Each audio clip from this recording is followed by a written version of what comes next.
paid spokesperson. You suffer from wealth accumulation syndrome with unlimited potential, otherwise known as what's up? My friends Thomas Ablida, Juan Yu, and Adrian Adry can help. At the firm of Ablida Yu Adry, your wealth is our top concern. If left unchecked, wealth accumulation syndrome with unlimited potential, what's up? Can lead to sudden and erratic bowel movement, a sense of personal responsibility, and untold amounts of wealth and fulfillment. When it comes to your wealth, you need only know one name. Ablida Yu Adry, attorneys at law.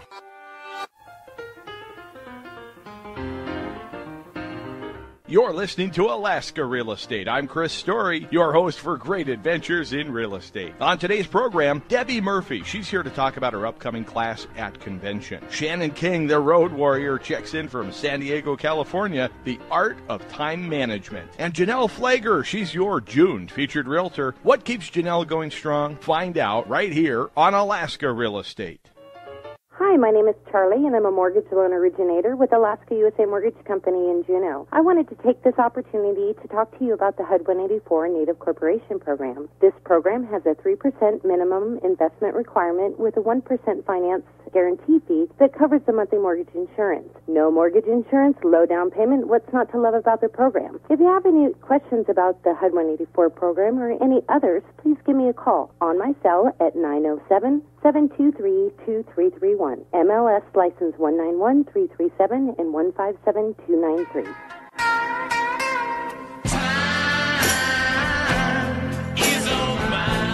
When it comes to managing time, who better to talk to than the road warrior, Shannon King? Time management. What is the secret, and what advice can you give us? Well, I think, first of all, you have to admit that everybody has issues with time management. I think, I have yet to meet somebody who can actually be a master of it. But for me, I think time management is really about, you can, even being sufficient and efficient at multitasking as well. How do you do it? I'm all about having a process and a system in place, I think, as we've talked about in the past. And one of them is actually having a calendar that works for you and one that you're going to actually look at and use and send you reminders. So I use Google Calendars for mine. And the reason I use Google Calendars is because I can have one calendar that I can color coordinate. So I can have a personal calendar and everything shows up in purple and personal. I have a business calendar for Schoolhouse Realty and it all shows up in red. And I have my company, Tribella Realty in Texas, and that all shows up in yellow. So I can coordinate what the tasks are on one calendar, and just by color I know what it is. It's in the clouds. It's Google Calendar.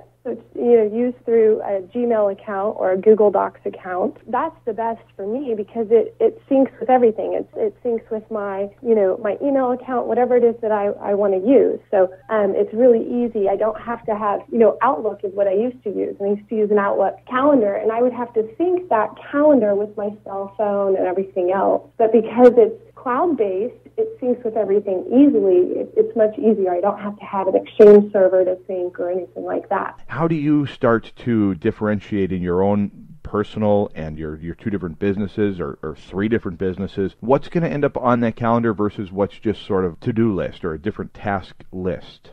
I think everybody has to have a system that works for them. I'm a very task list and calendar-based person, so I actually, in my calendar, have all my tasks as well. Some people do like to carry around pieces of paper and scribble and scratch, and that's fine.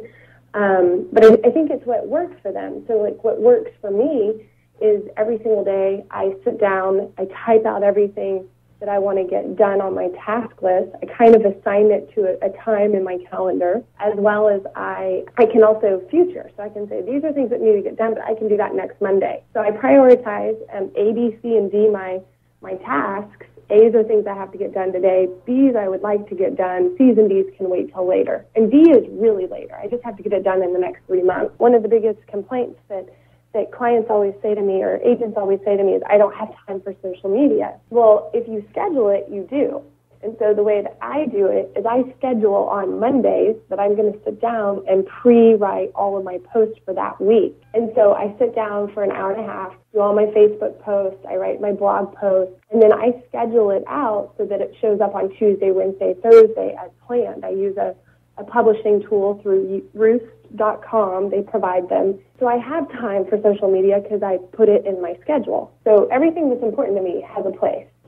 I have marketing Fridays. So I'm, in the morning on Fridays, between 9 and noon, I'm always working on my marketing plan, anything that has to do with marketing, whether that be flyers for properties or creating campaigns for next week that I'm going to send to my clients or client parties. I do it all on Fridays between 9 and noon. So I just have my set schedule, so I get all of the things that need to get done in a week done instead of doing it sporadically. Do you literally ignore calls and block yourself out at that time, or how isolated and disciplined do you get? Yeah, no, I think that's a really good question. And again, I think it's up to the person. I personally am very focused. I'm great at multitasking on certain things, but whenever I am in, and I call it a zone or a flow, when I'm writing my blog post, when I'm working on my marketing pieces, I'm in my flow or my zone. I don't check emails and I don't answer the phone. There's a difference between working on your business and working in your business. And in your business is the busy time. That's whenever you're calling clients and you're putting out flyers and you're getting to the closing table. That's working, in your business. But working on your business is that Friday when I set between 9 to noon and I'm working on my marketing plan. That's working on the business. That's reading the books. That's going to the networking masterminds where we all share our business ideas and get better. And you've got to have a balance between the two to get you to the next level for sure. What about managing your family time? Is there a sacred time? Absolutely. That's a great question. In fact, I think that's probably one of the biggest struggles that most of my agents have incurred is how to turn it off. And I myself was the exact same way until about 4 years ago. And now I've made the decision that the first time I meet with my clients, we let them know, listen, we're really excited to work with you. Our office hours are between 9 a.m. and 4 p.m. After 4, we do take appointments, but we need to know 48 hours in advance, and we don't return calls after 6 p.m. Just like you, we have a family, and we need to be with them. Now, being in the business, you and I know that when the transaction gets nutty, we're on the phone at 7 p.m. because you have to do that. That's right. What you do is you're setting the boundaries with your clients up front, and they respect that. So if you don't set those boundaries with them, they're going to expect you to be answering at 8 and 9 and 10 p.m. And if you're on the phone and answering, they're going to expect it the next time. So if you tell them, I'm not working after 6 p.m., I don't take appointments after 4 p.m., they get it. And I tell them weekends by appointment. So again, for me, it's about quality of lifestyle. Shannon King will join us live and in person at the AAR convention in September. Where? Homer, Alaska. Hey, be sure to register now at alaskarealtors.com. I hadn't thought of that. Hi, I'm Jenny Carty with Alaska USA Title Agency. Did you know that the type and signature format of a power of attorney is being dictated by investors more so than ever before? Please give me a call at 646-6497 for the particulars or with other questions you might have. Alaska USA Title Agency is a full-service title and escrow agency providing title, escrow, and foreclosure services for all types of real estate transactions. With offices in Anchorage, Fairbanks, Juneau, Kenai, and Wasilla, we are excited to offer you a seamless experience combined with a commitment to quality products and excellent service. Visit us online at alaskausatitle.com. This year's convention theme is social media.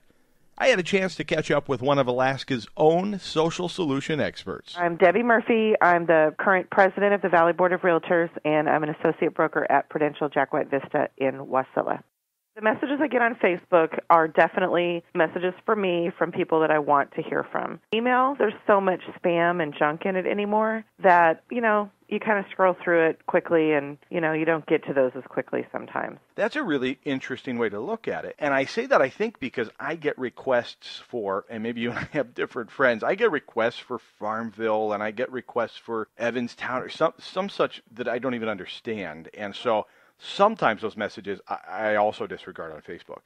Right. In the class that I'll be teaching at the convention and that I've done here at Prudential, I actually tell everyone how to hide all those things so you don't get those requests. Oh, I fascinating. very rarely see a Farmville or a, question about, what kind of flower am I or whatever. Right. I hardly ever see those on my Facebook. Or somebody answered a question about me. Yeah, those are the worst. Yeah. I don't get it. Are they going to know? Are these people sending the request going to know that I've blocked it? No. Oh, beautiful. Right, and those requests they're phishing, the internet term phishing applications, where they are using the information, other outside vendors are using that information for whatever purpose their website is for. And so when someone is sending you a farm bill request, for instance, they've gotten a request that says, send this to 15 of your friends in order to get more points. So the only reason that they're doing it, sending it to you, is not really because they want you to play farm bill. They're just trying to get more points for whatever it is they're doing in the game. It doesn't really affect them one way or the other if you accept it or not. And so by you ignoring it, it means nothing to them. Okay. And so they don't know, they don't care. That's interesting. And the class is at the convention. The people that have taken it have found it to be incredibly useful to them. What one thing would you leave with us about Facebook that would make me think, yeah, I think I could use this in my business? It is a free way, no cost, to connect with your entire sphere daily. Said very well. Thank you, Debbie. And in Alaska news, AHFC will now loan up to $100,000 for home improvements on a second without a new appraisal. Loans need to be available with a high enough limit to help Alaskans finance their improvements, such as bathrooms, kitchens, and major structural repairs, said Board Vice President Claire Porter. These changes will streamline the process for Alaskan homeowners and maintain their property values. A list of approved lenders may be found at ahfc.us. Alaska Housing Finance Corporation is proud to sponsor our June Featured Realtor. Please welcome Janelle Pfleiger. Why did you become a realtor? You know, my story is that I came up to Alaska in 1974 to visit an aunt and fell in love with the place and kind of opportunity, and, you know, I called it no rules. I'd come up from Texas. And also, you know, met a guy, and I came back the following summer and decided to stay, and went to a great school in Texas, and thought, well, I've got to change. If I'm going to move here, I didn't want to stop my education. And they had a real estate degree at UAA, and so I have a BA with a minor in real estate, and part of the first class that graduated. And so I've sold real estate since I graduated in 1978. I thought it would lead in a different direction in some way, and in some related fields. You know, I wasn't quite sure that I would be cut out to sell real estate, but it's been a tremendous career. I mean, I just think there's the ability to grow every day, and you're impacting people's lives, have the ability to be an entrepreneur. Looking back from 1978 forward to today, do you think that there are more challenges today for realtors and real estate practitioners than there were then, or is it the same, in your opinion? Oh, it certainly seems like. For Janelle's answer, click on the Featured Realtor tab. Janelle's got some great advice for all of us. That's it for this edition of Alaska Real Estate. Thanks for listening. Alaska Real Estate brought to you courtesy of the Alaska Association of Realtors. Sandy Ehrenman, executive producer. I'm Chris Story. Remember, if it happens to real estate, it matters to you.